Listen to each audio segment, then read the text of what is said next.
नाम दुनिया के सबसे महान नायकों में लिया जाता है। अकबर और महाराणा प्रताप ये दो ऐसे शख्स हैं जिनकी आपस में कभी नहीं बनी। भले ही मुगल और राजपूत एक वक्त पर एक साथ आए हों, लेकिन ये दोनों कभी एक दूसरे के करीब नहीं आए। अगर ये दोनों एक साथ होते तो शायद आज दुनिया की तस्वीर कुछ और ही होती, लेकिन ये हमेशा ही एक दूसरे के दुश्मन बने रहे। इन दोनों को ही बहुत महान माना जाता है। कोई अकबर को महान कहता है तो कोई महाराणा प्रताप को। तो चलिए आज जानते हैं कि इन दोनों में से कौन था ज्यादा महान। दोस्तों, सबसे पहले बात करते हैं अकबर की। अकबर का जन्म 15 अक्टूबर 1542 ईस्वी में अमरकोट में हुआ। अकबर का जन्म पूर्णिमा के दिन हुआ था, इसलिए उनका नाम बदरुद्दीन मोहम्मद अकबर रखा गया था। दोस्तों, अकबर पहला मुगल था जो हिंदुस्तान में पैदा हुआ। आपको बता दें, अकबर हमेशा से हर धर्म के लोगों को महत्व देता था। शायद उसकी वजह थी उसकी परवरिश, जो कि ऐसे माहौल में हुई थी। आपको बता दें कि अकबर का जन्म भी एक हिंदू के घर में हुआ था। अकबर का राज्याभिषेक 14 फरवरी 1556 ईस्वी को पंजाब के कल्लौर में हुआ था। आपको बता दें कि बैरम खान 1556 से 1560 ईस्वी तक अकबर का संरक्षक रहा। माना जाता है कि अकबर के विचार बहुत महान थे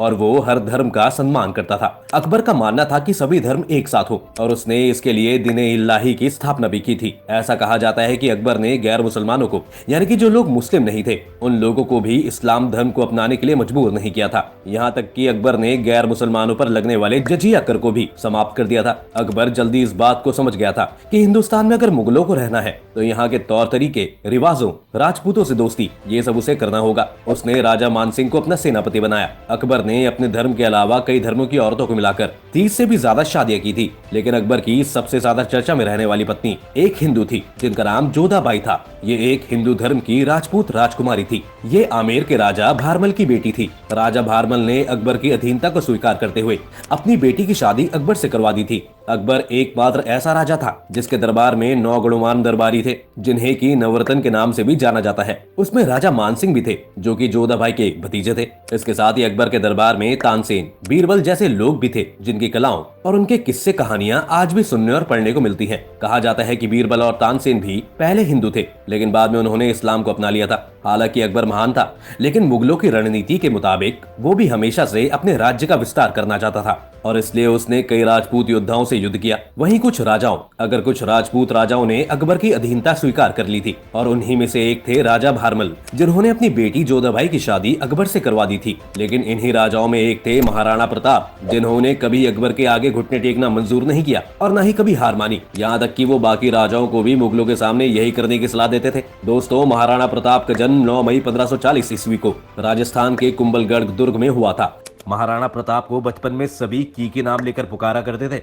आपको बता दें कि महाराणा प्रताप का राज्याभिषेक गोंगुदा में हुआ था। दरअसल महाराणा प्रताप के पिता उदय सिंह का अपनी एक रानी के साथ ज्यादा लगाव था, इसीलिए उन्होंने अपनी पसंदीदा रानी भटियानी रानी के बेटे को गद्दी दे दी, जबकि इस गद्दी के हकदार बड़े होने के कारण महाराणा प्रताप थे, जबकि जनता भी हमेशा से ही महाराणा प्रताप को ही पसंद करती थी। ऐसे में दोनों भाइयों के बीच बहुत मनमुटाव हो गया था और दोस्तों, यही मनमुटाव आगे जाकर ऐतिहासिक युद्ध हल्दी घाटी की वजह बना था। दरअसल 28 फरवरी 1972 को उदय सिंह की मृत्यु हो गई थी। उस समय राजवंशों में यह परंपरा थी कि राजा का सबसे बड़ा बेटा सुरक्षा कारणों से अपने पिता के अंतिम संस्कार में भाग नहीं लेता था। महाराणा प्रताप भी अपने पिता के अंतिम संस्कार में नहीं गए, लेकिन उस अंतिम संस्कार से उदय सिंह का एक और बेटा गायब था और वो था भटियानी रानी का बेटा जगमाल सिंह। ग्वालियर के राम सिंह और महाराणा प्रताप के नाना आखिराज सोनगरा को पता चला कि जगमाल महल में है और उनके अभिषेक की तैयारी चल रही है। दोनों राजमहल पहुंचे और जगमाल को गद्दी से हटा दिया। महाराणा प्रताप का राज्याभिषेक कराया गया, लेकिन तब तक जगमल सिंह नाराज होकर बादशाह अकबर के पास चला गया और बादशाह ने उसको जहाजपुर का इलाका जागीर में प्रदान कर अपने पक्ष में कर लिया। इसके बाद बादशाह ने जगबल सिंह को सिरोही राज्य का आधा राज्य दे दिया। वहीं उन दिनों अकबर में अपने शासन क्षेत्र को बढ़ाने के लिए राजपूत क्षेत्रों पर अपना कब्जा कायम करने की योजना बना रहा था। अकबर उस समय काफी शक्तिशाली शासक बनकर उभर रहा था, जिस कारण राजस्थान में लगभग कई राज्यों ने मुगल वंश को स्वीकार कर लिया था। इस दौरान अकबर लगभग कई सालों तक महाराणा प्रताप को मुगल वंश स्वीकार करने के लिए पत्र या चिट्ठी भेजता रहा, लेकिन महाराणा प्रताप को मुगलों के सामने घुटने टेकना कभी मंजूर नहीं था। अकबर ने कहा कि वह बाकी राजपूत राजाओं की तरह उनके गुलाम बनकर जागीरदार के रूप में उनके लिए काम करते रहे,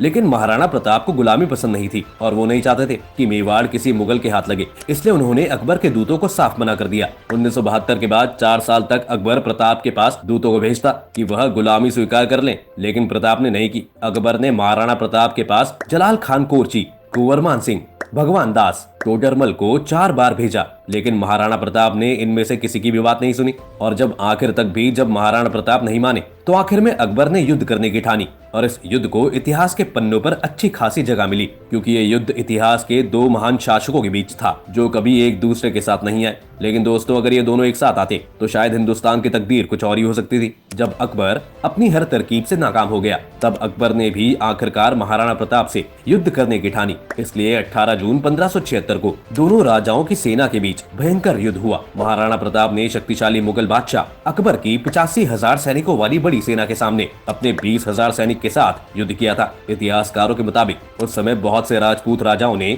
महाराणा प्रताप का साथ न देकर अकबर का साथ दिया, क्योंकि अकबर के पास बहुत बड़ी और ताकतवर सेना थी। भले ही इस युद्ध में प्रताप की सेना बहुत कम थी, लेकिन फिर भी उन्होंने अकबर की सेना का डटकर सामना किया था। यहाँ तक कि प्रताप के घोड़े ने भी उनका खूब साथ दिया था। चेतक की ताकत का पता इस बात से लगाया जा सकता था कि उसके मुंह के आगे हाथी की सूंड लगाई जाती थी। जब मुगल सेना महाराणा प्रताप के पीछे लगी थी, तब चेतक प्रताप को अपनी पीठ पे लिए 26 फीट से उस नाले को पार कर गया था, जिसे मुगल कभी पार नहीं कर सके। हालांकि उस युद्ध का कोई नतीजा नहीं निकला था और ना तो अकबर की सेना जीती और ना ही